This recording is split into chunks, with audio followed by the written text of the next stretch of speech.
webinar. This news conference is being recorded, so if you do not wish to be recorded, please disconnect at this time. And with that, I'd like to introduce our host for today, Dr. Mike Farah, Director of NOAA's National Centers for Environmental Prediction.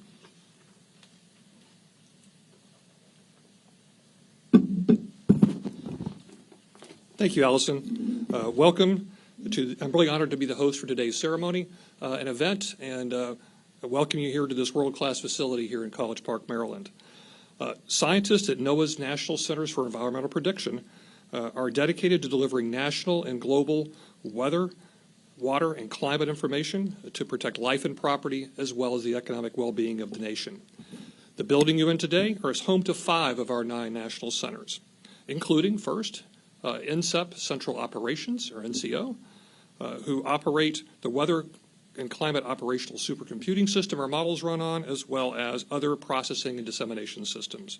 Secondly, the Environmental Modeling Center, or EMC, where the computer models develop and improve our nation's weather models. Third, the Weather Prediction Center, or WPC, where national forecasters provide services 24/7 for weather forecasts to support our National Weather Service's 122 local weather forecast offices. Fourth, the Ocean Prediction Center, where forecasters provide ocean predictions to support safe maritime activities and commerce. And finally, fifth, the Climate Prediction Center, or CPC, where forecasters develop seasonal temperature and precipitation outlooks and forecasts for El Nino and La Nina, and the Atlantic hurricane season outlook, which is what we're here to talk about today. In addition to the 5 centers here in this building, we have 4 other operational centers located across the country, including the Aviation Center in Kansas City, the Storm Prediction Center for tornadoes in Norman, Oklahoma, and the Space Weather Prediction Center in Boulder, Colorado. But perhaps the most well-known for those of you in the media is our National Hurricane Center, which is in Miami, Florida. And I would like to acknowledge that we do have the new director with us today, Dr. Mike Brennan. So the folks at the Hurricane Center, Mike and his dedicated team of hurricane specialists and marine forecasters have been busy helping communities prepare for the upcoming season, and they will provide the trusted hurricane forecasts that people rely on during the hurricane season this year, which runs, of course, from June 1st to November 30th. Today's news conference is about 15 minutes of remarks by our distinguished speakers, followed by a question and answer session with you, the reporters. We'll first take questions in the room before we move to those participating virtually through our webinar. So today's speakers are U.S. Department of Commerce Deputy Secretary Don Graves, NOAA Administrator Dr. Rick Spinrad, and FEMA Administrator Deanne Criswell. Now, it's my true honor to introduce our first speaker, actually who's going to give the introduction to the first speaker, my colleague, Dr. Rick Spinrad, who I've had the pleasure of working with many years ago when he was the chief scientist for NOAA. Dr. Spinrad's held many other leadership positions within NOAA, including leading our nation, the National Ocean Service, as well as NOAA research. And put all together, that gives him really the depth and breadth that's really unparalleled in history of NOAA administrators. So with that, it's my pleasure to welcome Dr. Spinrad. Sir, the floor is yours.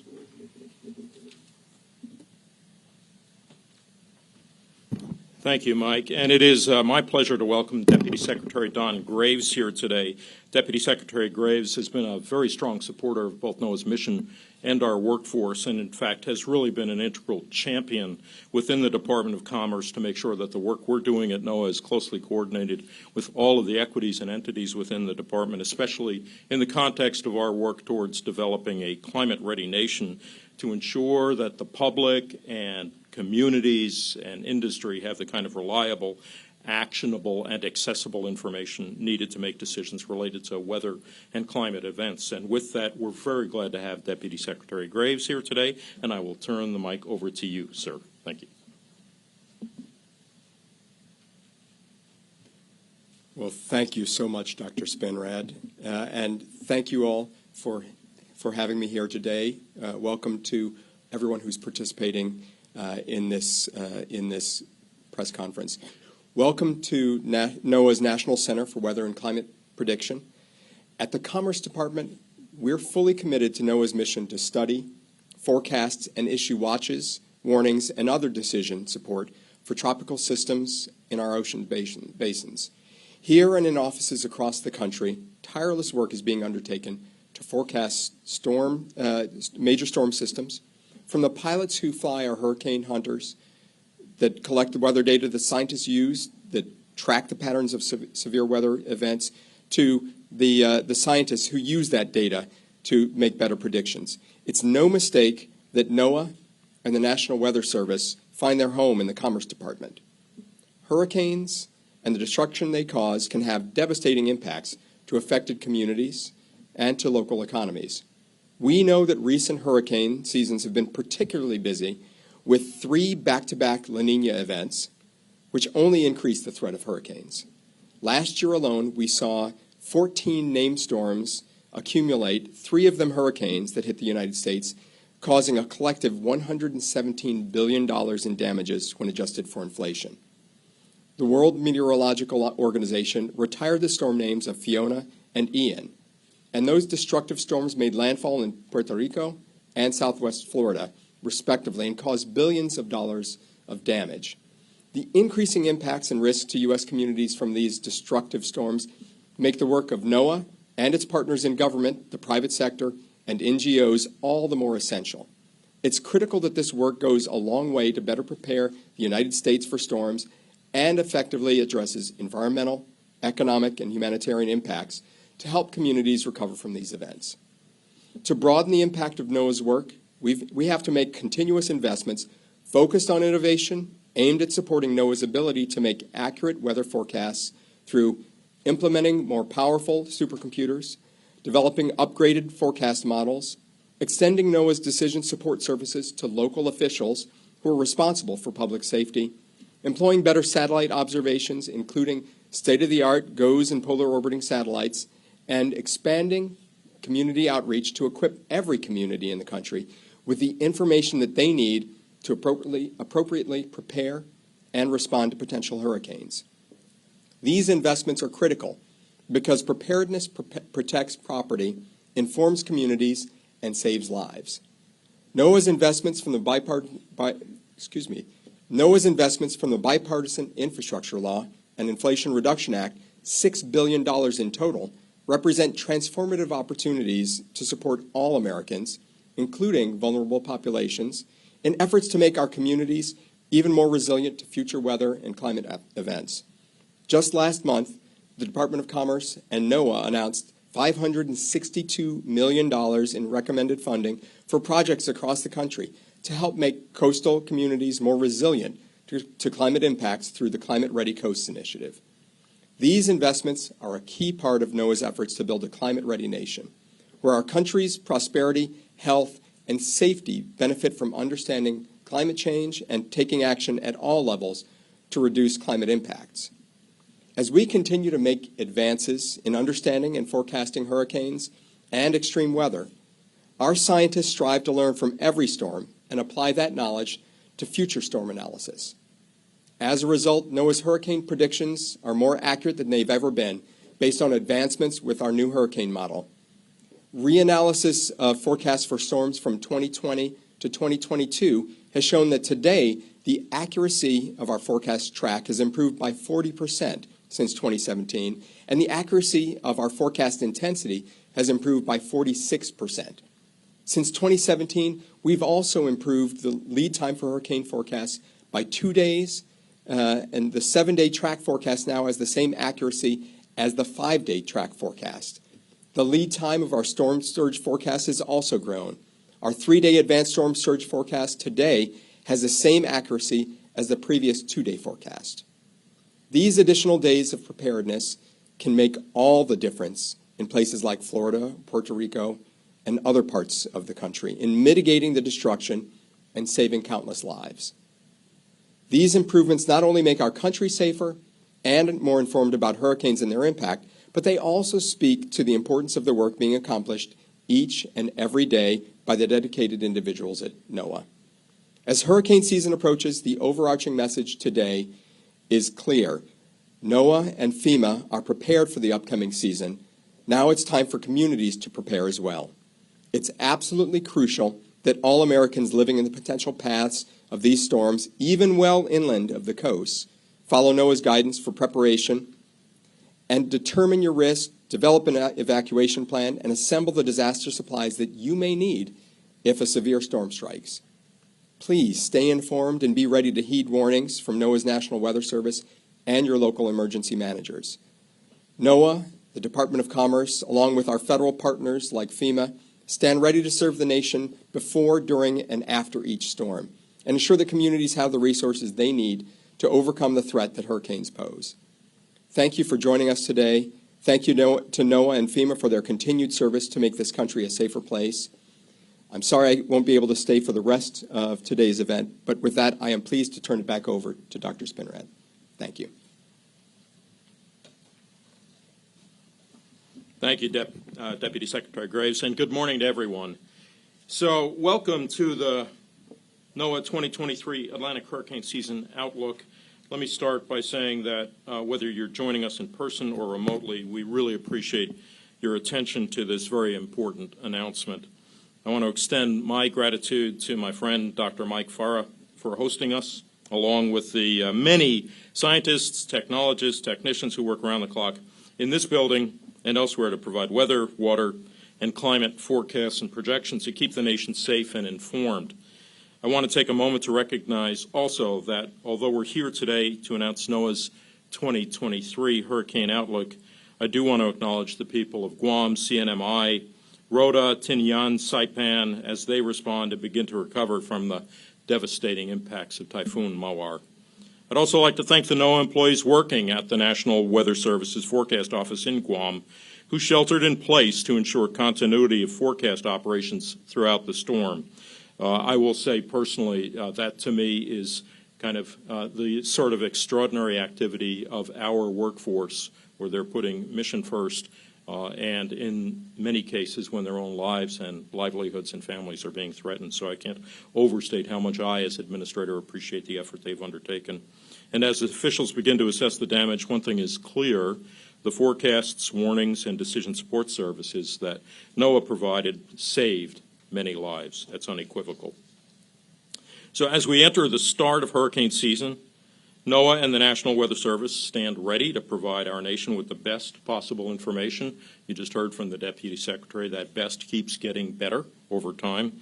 From our researchers to our satellite operators, our hurricane hunter pilots and specialists and scientists, forecasters and communicators, we are prepared to help communities through the upcoming hurricane season with reliable forecasts, warnings, and decision support services. The question is, are you ready?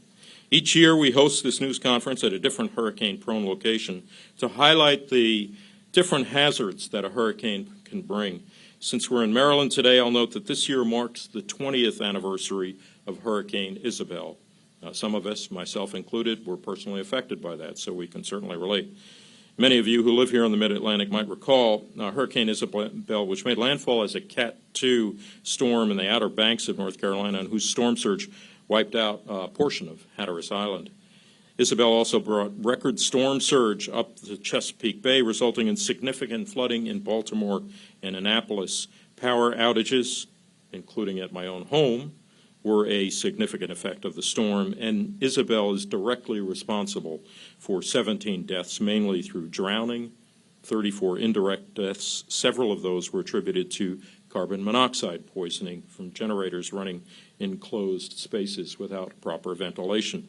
Carbon monoxide poisoning, in fact, is one of the leading causes of death after storms in areas dealing with power outages. Never use a portable generator inside your home or garage. This year also marks the 5th anniversary of Hurricane Florence, which experienced rapid intensification off the East Coast and brought significant flooding to the Carolinas. Riverine flooding, not wind, was the major cause of damage and loss of life in Florence. Damages from Florence are estimated to be $24.2 billion. Recovery efforts from the extensive flooding continued for 8 weeks. These recovery efforts were prolonged by impacts from Hurricane Michael, a destructive Category 5 storm, as it moved inland. Michael dumped heavy rain and brought hurricane-force winds across a huge swath of the eastern U.S. from Florida through the mid-Atlantic. Many of us remember where we were when these storms hit and how they impacted our communities. Marking their anniversaries helps us remember that being prepared means staying prepared. Another important facet of reviewing previous storms is that we can see the progression of improvements in our observations and forecasting systems that grew out of experience and knowledge each storm provided, whether it be by rapid intensification, intense rainfall, storm surge, or other features. NOAA is in a constant posture of upgrading and improving our service to this nation. Let me give you some examples of key enhancements we're making this year to boost our capabilities for the upcoming hurricane season. As you just heard from Deputy Secretary Graves, investments under the Bipartisan Infrastructure Law and the Inflation Reduction Act have afforded NOAA the opportunity to better support coastal communities responding to climate change through NOAA's Climate Ready Coasts initiative. We have 2 new forecast model enhancements this year. A major upgrade to our storm surge model expands probabilistic forecasts for storm surge to Puerto Rico and the U.S. Virgin Islands, now providing emergency managers and coastal communities with the most likely range of storm surge values so they can be better prepared and informed.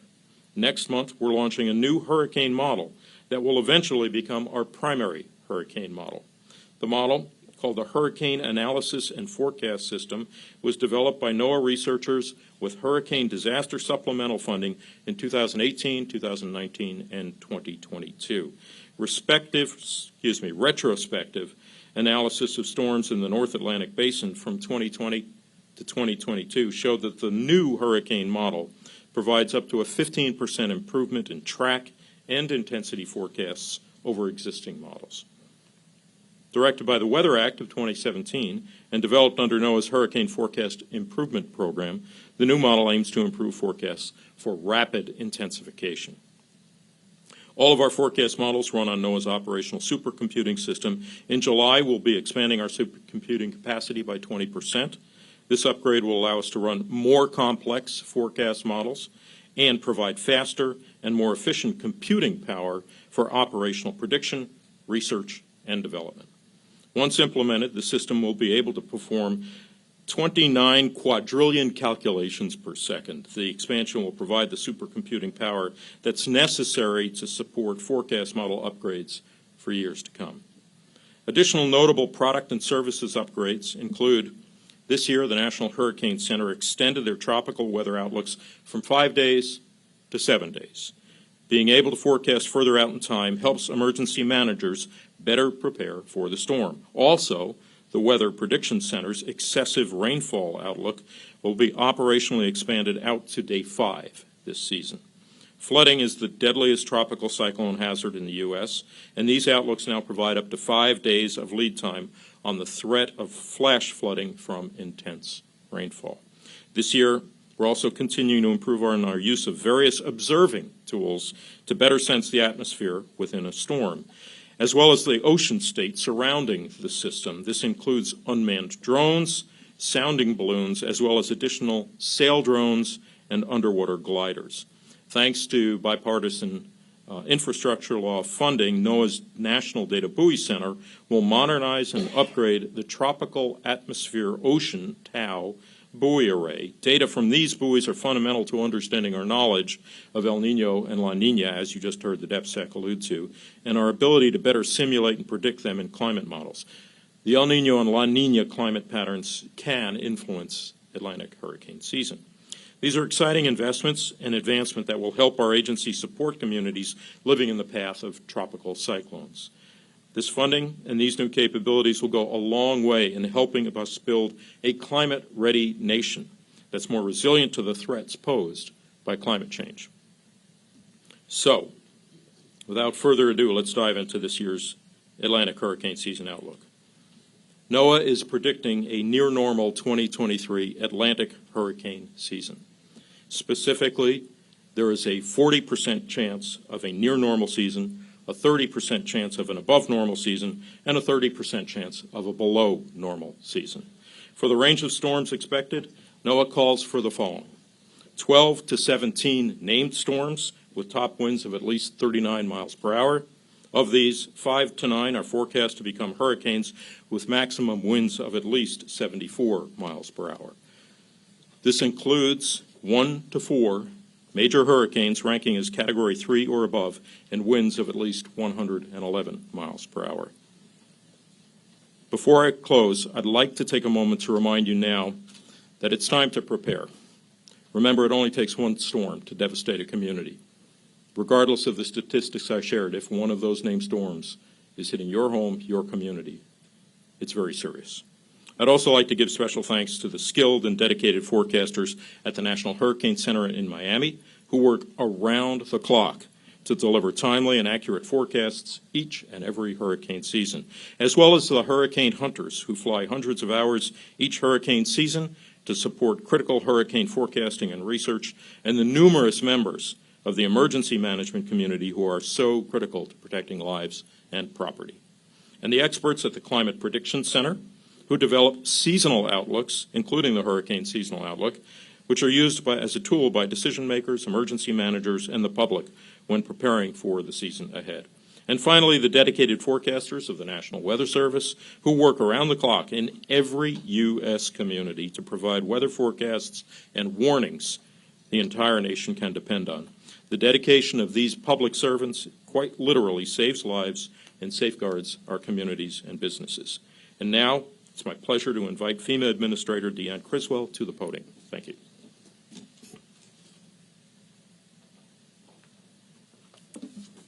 Good morning, everybody. Thank you, Administrator Spinrad, for that incredible briefing on what we're going to be seeing this year, and just for your continued partnership, right? I think as we have heard all of the advances that the Prediction Center has made and how we can better improve our forecasting, it makes such an incredible difference to the emergency management community and how we can make sure that we're getting the right information to people in a timely manner so they can take the appropriate actions to protect themselves and their families. We simply just cannot do our jobs without the support of NOAA, the National Hurricane Center, as well as the National Centers for Environmental Protection. But I'd also like to take a minute to thank all of the journalists and the media in the room, because you help us amplify that message.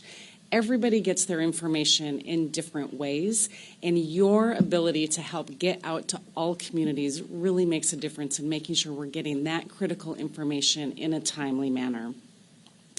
I think as we've heard today, the 2023 Atlantic hurricane season is quickly going to be upon us, but we are already in the Pacific hurricane season right now. And as we are seeing the impacts of Super Typhoon Mawar, what we are seeing is that these types of events are increasing and intensifying more rapidly, which is what we saw over the last few days. But it also reminds us, and I think as we've heard today already, that regardless of the number of named storms that are out there, regardless of the time of year, whether we're in the peak of hurricane season or not, it just takes one, and it can happen with the very first storm, which is what we're seeing right now, very first storm of the Pacific hurricane season, causing significant damage. So that means that we do need to prepare today, and so grateful to have this opportunity to get this message out there. FEMA is ready, but we are just one part of the team to make sure that we are increasing the preparedness across the nation. It takes our partners like NOAA and the Department of Commerce, as well as the entire federal family, to make sure that we are ready to meet this challenge, and I can tell you that we are ready to meet this challenge. We take the time to reflect, right? We took the time to reflect on the lessons that we have learned from last year and previous years and carry those forward into this hurricane season. We also want to look at the efforts that we've made and the impacts and the advances that they've made to helping our communities. And so I just want to give you a few examples of some of the things that we have done to make sure that we can help communities before, during, and after disasters better every year. One of the areas that I have been very focused on is our ability to try to meet people where they are. Instead of having individuals and having communities try to navigate the federal government, how do we bring those services to the people? And recognizing that every community and every individual has a unique experience, has unique needs, and their impacts will be specific to them. And so we can't have a one-size-fits-all approach to how we prepare, how we respond, and most importantly, how we recover from these disasters. And so we did a few things over the last year to make sure that we are living up to meeting people where they are. We changed our policies to make sure that those who need our help the most have the ability to access that help, and that we're removing barriers so those that are eligible for assistance can actually access that assistance. One of these things was a policy change to the types of documentation that we accept to prove that you own your home or that you occupy your home. And because of this update, I'm very proud about the number of individuals that have been able to get assistance. Since we made this change, over 128,000 individuals and families have been eligible for assistance, bringing over $754 million into their pocketbooks to help them jumpstart their recovery. These are individuals we would have denied assistance in the past because of our policies, but because of these simple policy changes have really made a difference in the ability for these individuals to start their recovery process. We're also leveraging technology in ways to help us improve our response efforts. A couple of examples of things that we've done here. During Hurricane Ian last year, we used the first multi-agency deployment of geospatial resources to the field to really help us pinpoint those communities that had the most impact, to help direct all of our resources in a way that was more timely. Really helped us use the intelligence in a way that we were able to operationalize it and make life-saving decisions. We also continue our work to help communities build resilience to disasters. We're seeing more and more impacts from these hurricanes, and so we have to get ahead of that, and we have to make communities more resilient and reduce the impacts that we're seeing. Just last week, we announced over $160 million in climate resilience funding. This is additional funding as part of our mitigation programs in the Building Resilient Infrastructure in Communities and our flood mitigation assistance programs to really help these communities get ahead of the impacts and start to build resilience. We also selected an additional 46 communities for direct technical assistance, helping these communities, bringing the federal family together to come into these communities and help them think about the ways that they can build resilience, the way that they can reduce impact and be more eligible for the different grant programs that are available across the federal government.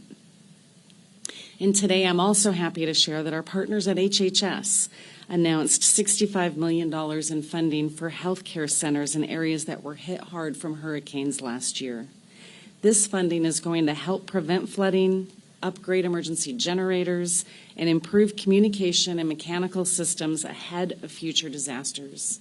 This is yet another example of the Biden-Harris administration's whole of government approach to making sure that our communities are more prepared to withstand the impacts of these extreme weather events.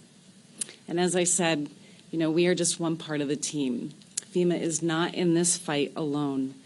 And one of my main focus areas is making sure that those that may have been impacted or may be impacted by a hurricane are also ready. Because our best defense against disasters is our local community. Our neighbors helping neighbors, they are our true first responders. And so as we heard, the time to prepare is today. The time to prepare is now. And so there's 3 things that I think everybody should do today. First, know what your risk is.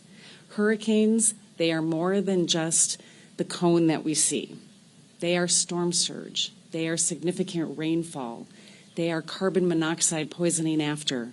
There are so many other hazards, and so you need to know what your risk is, where you live, so you can take the appropriate measures to protect your family.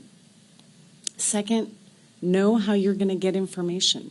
Again, thank you to the media for helping us do that. We all get information in very different ways. There are a number of resources that are available. We always encourage everybody to download the FEMA app.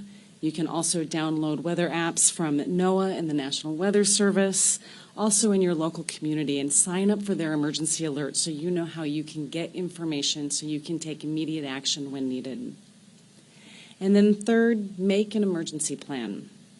Do you know where your evacuation zone is? Do you know which evacuation zone you're in? Do you know where you're going to go if you're asked to evacuate? Remember that if you are asked to evacuate, moving away from the hazards does not necessarily mean that you have to go another state or two away. It could be just 5 miles away from the hazard into an evacuation center until the threat has passed. So take the time today to learn which evacuation zone you're in and what actions you will take if you are asked to evacuate. And as part of your planning process, it's also time to review all of your important documents. Make sure you have them prepared and ready to go with you in case you need to use them. Review your insurance policies and consider flood insurance if you don't have it already. At FEMA, we say that no two disasters are the same. And in that same spirit, being prepared means that it is not a one-size-fits-all solution. You need to understand what your risk is, what your family needs are, what your unique circumstances are, to take those appropriate measures to protect you and your family. So I implore everybody that is watching at home, listening to this in their car, or reading this in your local newspaper or social media event, learn today what your individual risk is and the actions that you're going to take and plan accordingly. These storms are going to continue to develop faster. They are going to be stronger. They will last longer. FEMA will be ready to support you. If one hits you, are you going to be ready? So with that, I'll turn it back to Dr. Farrar.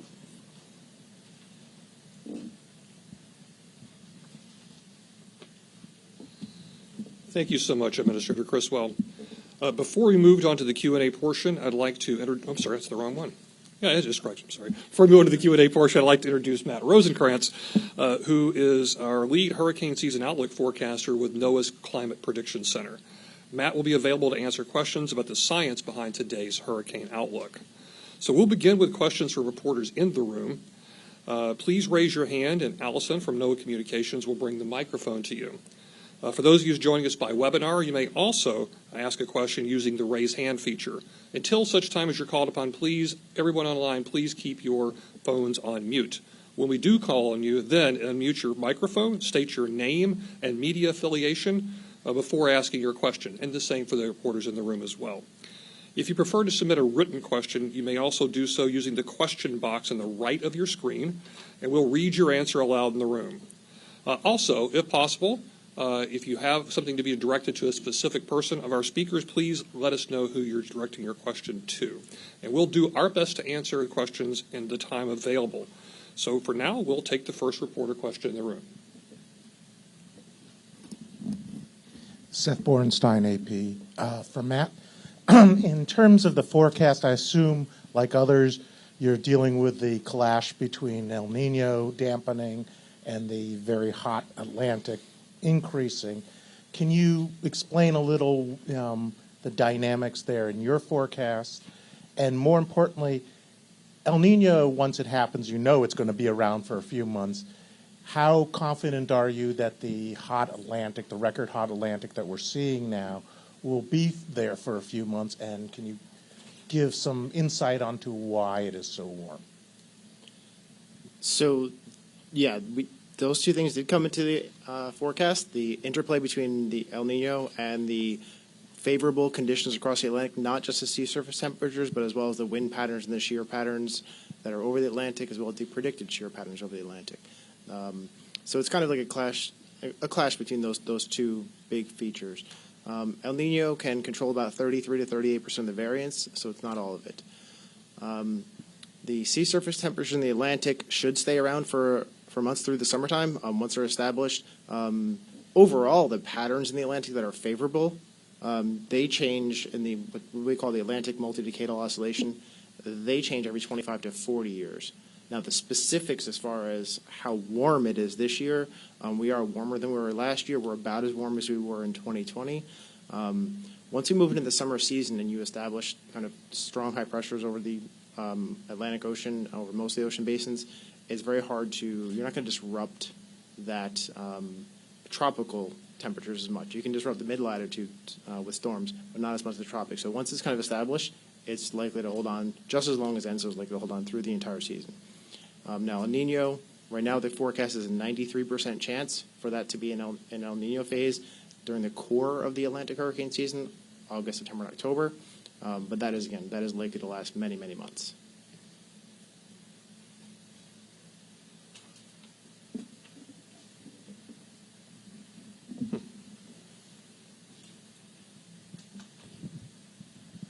Hi there. Either for Matthew or Dr. Spenrat, or actually I guess any of the three could address this. Chase Kane with NBC, wondering about the sort of abnormally warm ocean temperatures, the impact that can have on rapid intensification.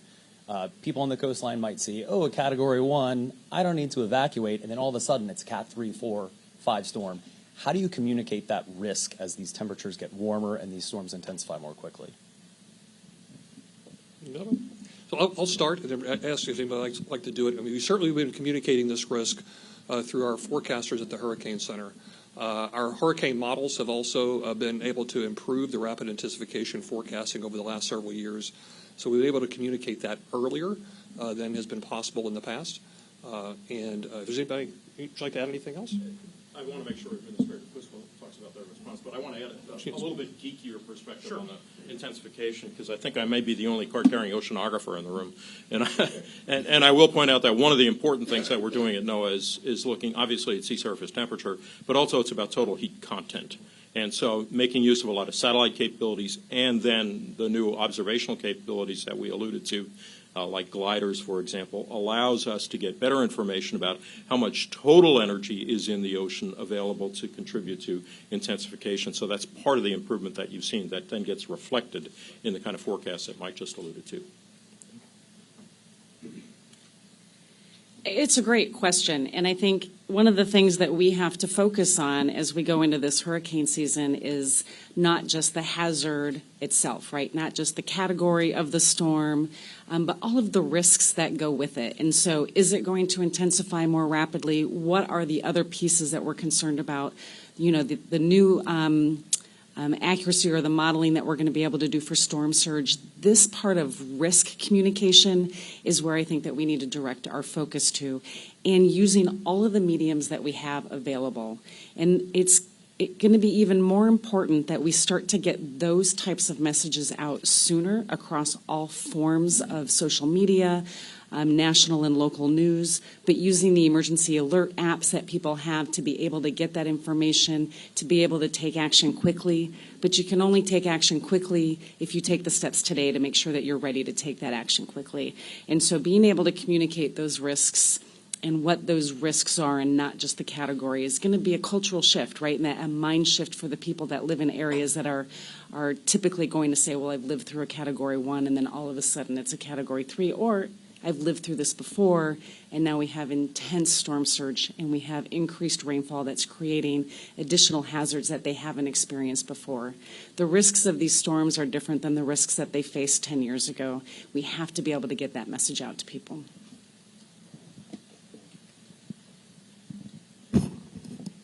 Hi, I'm Tom Frank from E&E News. I have a question for you, Administrator Criswell, about FEMA preparation. First, the disaster relief fund, you said it's going to run out of money in August and that you were going to ask for more money. I want to ask, have you put the request in? What's the status? And then also FEMA staffing. The GAO just put out a report talking about shortfalls in staffing. What are you doing about that?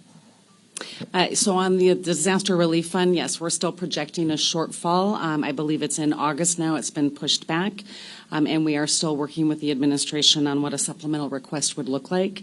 I can tell you that we will always have enough money to be able to respond and make sure that we can support any life-saving efforts that need to happen. But if we do end up with a shortfall, we would see some impacts to the ability to continue ongoing recovery operations. But we continue to work with the administration on that. And as far as staffing in the GAO report, our staffing models in the past have been based on a peak hurricane season type of planning assumption, but we're seeing the threats and the hazards that we're facing that affect us year-round. January 1 through December 31st, we're seeing an increased and a sustained operational tempo. And so we are taking, steps to re-look at what our planning assumptions are, throw on top of that a global pandemic, supporting other emergency events around the areas that don't necessarily get to Stafford Act declarations like the Ohio train derailment, and we have to relook at what that is. But the GAO report also just focuses on our disaster response force. We also have all of our staff that are at headquarters that we can reassign as needed to support our disaster response. We have our surge capacity where we can tap into all of our DHS partners and other federal partners to come in and support different areas. And we did just get great legislation passed by Congress that gives us USERRA protection that's going to really change our ability to recruit the biggest part and the most critical part of our workforce, which is our reservists.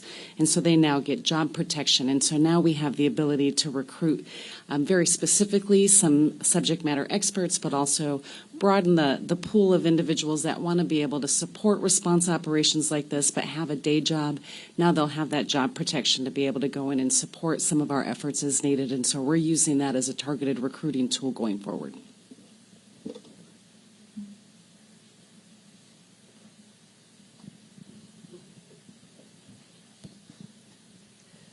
Good morning. Tom Pershut, Chief Med, WSA 9 here in Washington. I love computer models, so I'm intrigued with this new hurricane model.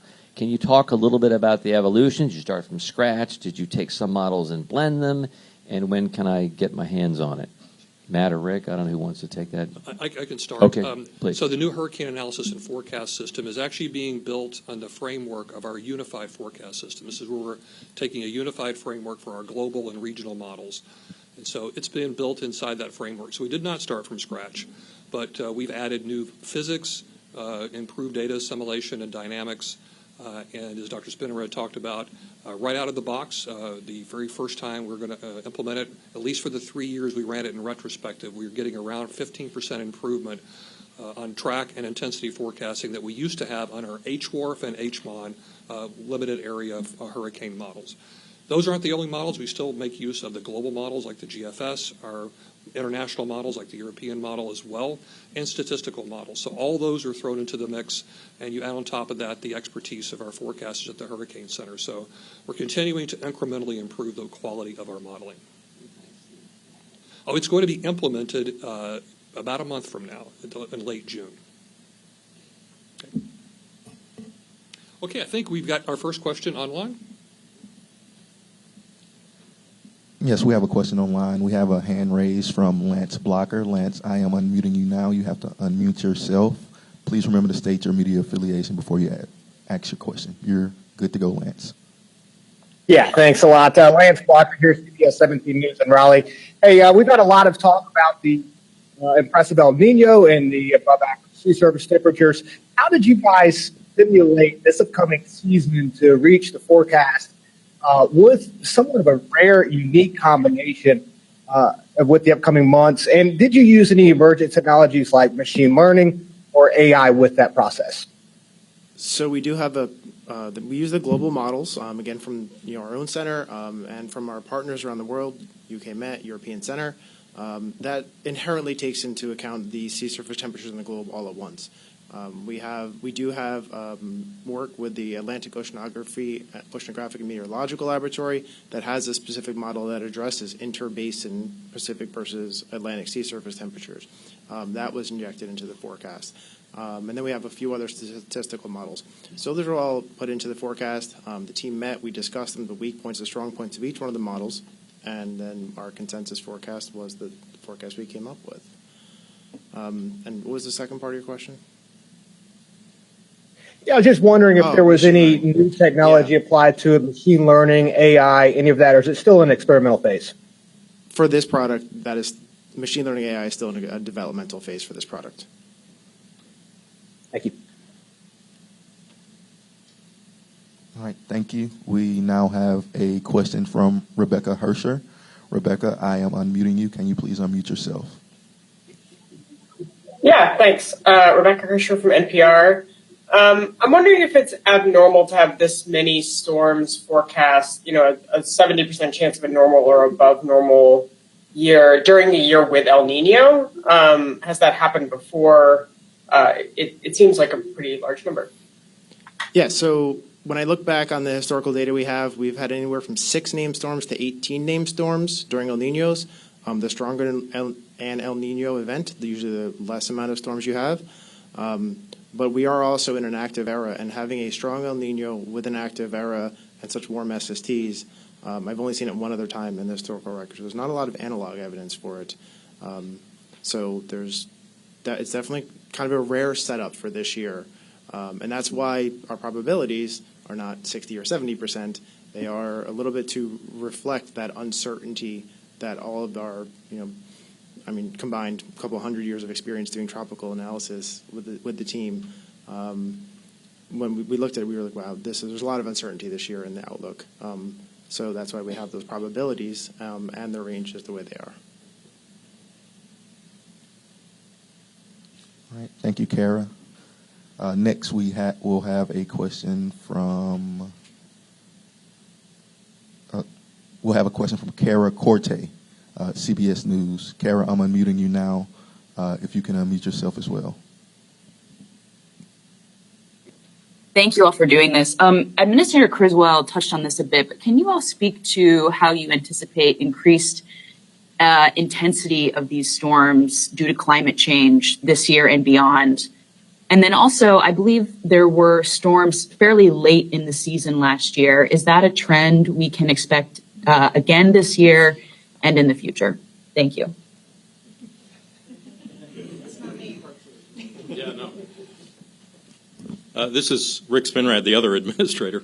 And I will point out that what we do see, with respect to your question on a climate signal, I would say that first of all, fundamentally, we know that with climate change and increased energy coming into the system, that energy has to go somewhere. So we see it in a variety of different forms. You may see it in slightly more energetic forms. You may see it in storms, rather. You may see it in storms that, for example, yield more precipitation, slightly stronger winds, that kind of thing. And so I oftentimes use the case of Hurricane Harvey, where we saw almost 5 feet of rainfall as an example of the kinds of manifestations that increased energy coming into the system can produce. And you had a second question, which I think might be more appropriate for Matt with respect to some of the statistics. Can you repeat that question, please? Yes, I believe there were storms fairly late in the season last year, later than normal, into November. And so I'm wondering if we anticipate that happening again. So this specific outlook does not have any information about early or late season storms within today's outlook. We have during active years, like 2020, 2021, we do tend to see more early season and late season activity, but that's generally because the entire situation is more conducive to more formations. So if you have an active year, you typically do have more front and back end to the season storms, but not necessarily. But this specific outlook does not have any information, and it's not part of the package that we look at. We're just doing the total season from these numbers. So we're not. I can't really give you any information on should we expect a late season this year or not.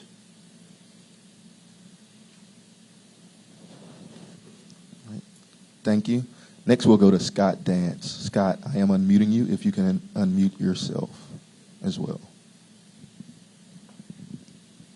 Yeah, thank you. This is Scott Dance with the Washington Post. I was just wondering, is this forecast maybe a sign that global warming and ocean warming in particular could change the way that El Nino behaves in the Atlantic basin in hurricane season, or the effect of it, limit the effect of it in some way?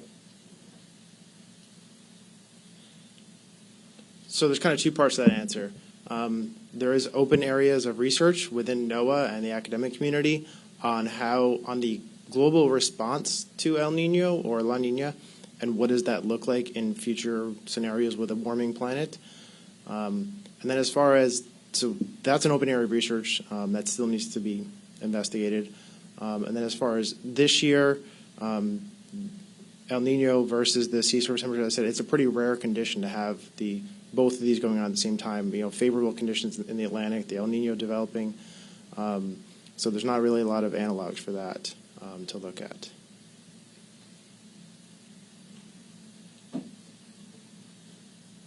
And our last audio question will be from Emily Foxhall. Emily, I'm going to unmute you if you can unmute yourself.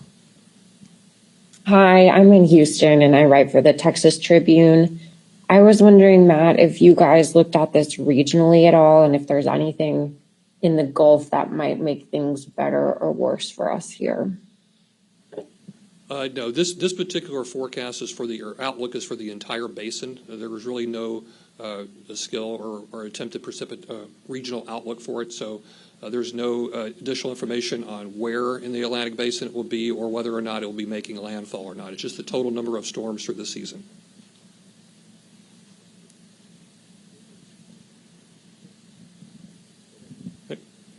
Claire Fiesler with the Post and Courier in Charleston, South Carolina.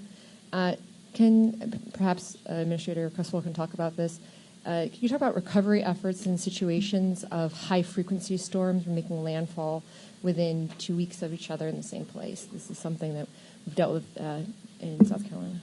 Yeah, I mean, that's a great question, right? And so anytime we have a community that is ongoing, still going through a recovery from a previous storm, it just makes them that much more vulnerable to any future events that might come through there. And so we pay very close attention to what the current status of recovery efforts are and where the gaps are, where the weakened infrastructure is and where it's more vulnerable, so we can put the appropriate measures in place to have the resources available to quickly stabilize that event afterwards, but also if there's anything that we can do to shore up or stabilize ahead of a storm. I think a good example of that is really some work that we're doing in Puerto Rico right now.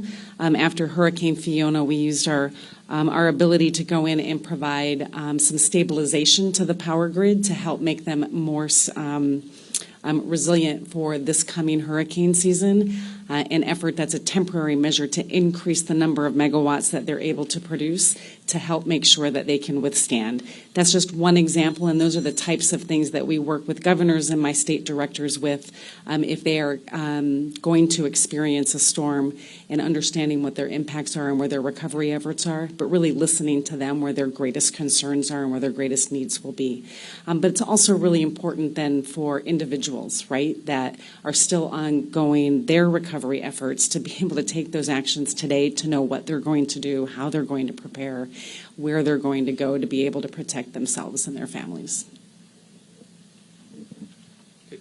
Now we're now going to go to a couple of written questions from contributors online. Yes, thank you. Our first written question is from Judson Jones with the New York Times. Judson wants to know, with above average sea surface temperatures and current weather patterns, is there a concern for early season storms forming near the U.S.?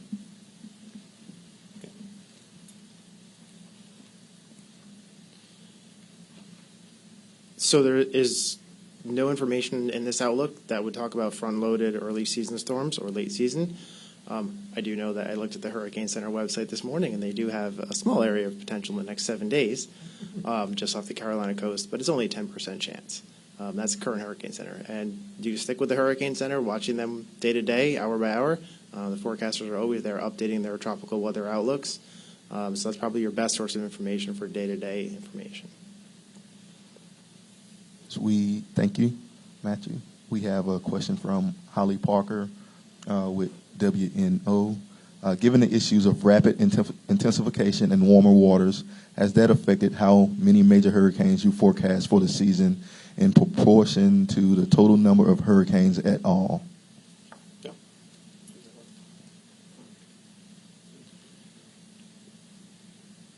The rapid intensification, the changes in that current years did not play an actual computational impact into the numbers. The numbers come out of the models and the statistical models. They all come out at the same time. There is a relatively smaller percentage, with 1 to 4 major hurricanes, as a percentage of the number of named storms that could make major hurricane. And that's really a reflection of the potential for increased shear and increased stability due to the impacts of El Nino. We tend to see more of an impact on the major hurricanes rather than the number of named storms when we look at the statistics between past El Nino events and then obviously this current forecast El Nino event. All right. Thank Thank you. We have one more question, chat question from Matt Brickman from NBC New York. Understanding that having these two conflicting factors is unusual, can you speak to the reasons for the warmer than usual Atlantic sea surface temperatures this season during an El Nino year? No, I don't have the knowledge of the attribution of why the sea surface temperatures in the specific spots in the Atlantic stayed warm this year. I mean, I understand the general physics behind it, but the specifics for this year would be more of a bit of an attribution study that could be done be either by the researchers or even some of my colleagues. Okay, I think we have time for one more question in the room. Allison, would you? Seth Borenstein, AP, maybe for you or Dr. Spenrad or Mike Brennan, since he's somewhere in the room. Back to the new hurricane forecast model. In terms of rapid intensification, you're saying it's an improvement of about 15%. How do you, first off, do you think this is the solution to the long problem you've had with rapid intensification and being caught unaware?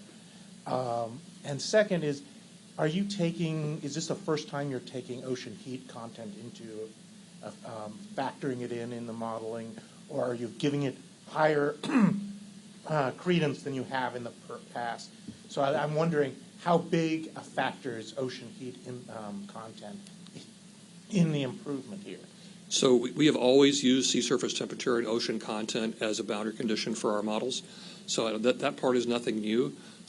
Certainly better modeling, better physics and everything else, and better use of data has led to incremental improvements in our intensity forecasts. So, I mean, there's no silver bullet here.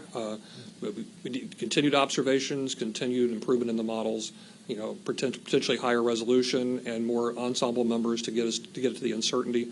So I think we're just going to continue to crack away at this problem, just like we do in the atmospheric forecast, just continue for incremental improvements. Did you have anything to add? Mike, you might just want to add that part of the ocean that is different is our observational capabilities. So whether it's through gliders or some right. of the autonomous systems. Dr. Spinner made a good point. Part of our gaps in the past has been really we have a lot of satellite data, a lot of data over the surface of the land surface, but our in situ ocean observations are pretty sparse. And so we've made use not of just with the conventional buoys, but we've been taking advantage into new commercial platforms and mobile platforms such as the gliders, and sail drones, for example. And adding those observations in has really helped us incrementally. Is that going to be the last word? We got one more. I think we have time for one more. Go ahead. There, Chase Kane with NBC. For Administrator Criswell, I'm wondering if you could talk about with the overall trend of whether it's hurricanes or other climate-fueled weather events costing a lot more money, causing more damage. How do we shift the conversation to adaptation instead of just the disaster response? Incredibly important question. We are definitely seeing an increase in the amount of recovery costs that we are doing. I don't have the exact stat in front of me, but it's somewhere of the amount of money that we've spent over the last 5 years in recovery is equivalent to like the previous 15 years, right? And so we can certainly get you that number, but we have to switch that conversation. We have to be able to get ahead of this and get out of this continuous response, recover, rinse, and repeat cycle and get ahead of this and reduce the impacts. That's why we've made incredible investments through the programs that we have, through our Building Resilient Infrastructure and Communities Mitigation Program, our Flood Mitigation Assistance Program. Also, as we're doing recovery, we have the ability to do mitigation as they're rebuilding to make sure that they can rebuild their infrastructure in a way that's going to reduce the impacts from future disasters. That's just FEMA's part in this, but this takes the entire whole of society to be able to have these conversations, to look at what your future risks are going to be and take the measures today to put the adaptation pieces in place to help reduce those impacts. And it has to be based on the future risks. We can't continuously focus our efforts on what has happened to us in the past because the threats and the risks that we're experiencing today are different than 10 years ago. They're going to be different than what we see 10 years from now. And so through the work of NOAA and all of the different climate products that they're putting out there to help us better understand what those risks are going to be critically important as we make those investment decisions today. Well, that appears to be our last question. So I'd like to once again thank our speakers for today. Deputy Secretary Graves, who's had to leave before, NOAA Administrator Dr. Spinrad, FEMA Administrator Criswell, and our lead hurricane forecaster Matt Rosenkrantz. A reminder that the news release for today's announcement is available at noaa.gov. A recording of the event will also be added to the news release later this afternoon. Follow-up questions and interview requests may be sent to nws.pa@noaa.gov.